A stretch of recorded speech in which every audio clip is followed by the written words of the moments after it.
Чекајќи го Костас. Бев во банка. Кога завршивме со документацијата, љубезниот банкар ме однесе пред едниот од двата шалтера. Почекајте го Костас, рече. Додека чекав, има време да ги наблюдувам двајцата банкари за шалтерите. Костас и уште една жена. Набрзо сватив зошто ми рекоа да го чекам Костас. Тој беше младеч на околу 30 на години, облечен во виолетова штиркана кошула. Беше добро пострижен.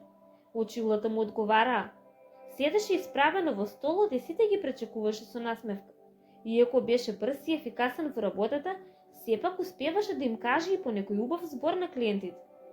Ако неговото однесување имаше порака, тоа ќе беше следнава. Одговорот е да. Сега кажи ми што ти треба. Продолжив да го гледам. Потоа пред него застана жена со нејзиниот 6-годишен син.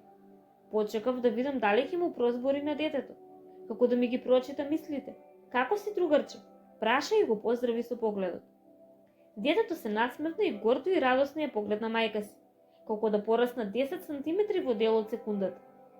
Другата банкарка беше жена на околу иста возраст со Костас, но изгледаше постаро.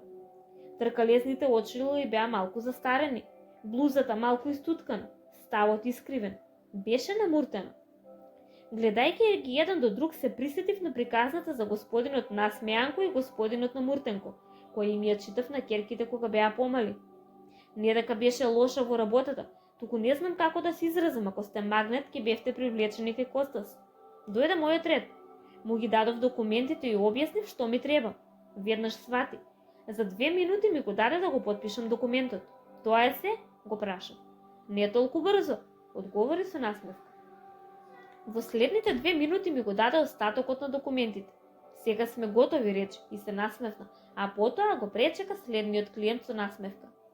Костас и другите банкари заработуваат иста сума пари, работат во иста банка и имаат ист претпоставен, живеат во иста земја.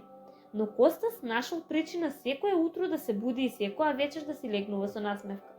Вистинската радост е да се работи со луѓе како Костас, но уште поголема радост е да се биде Костас.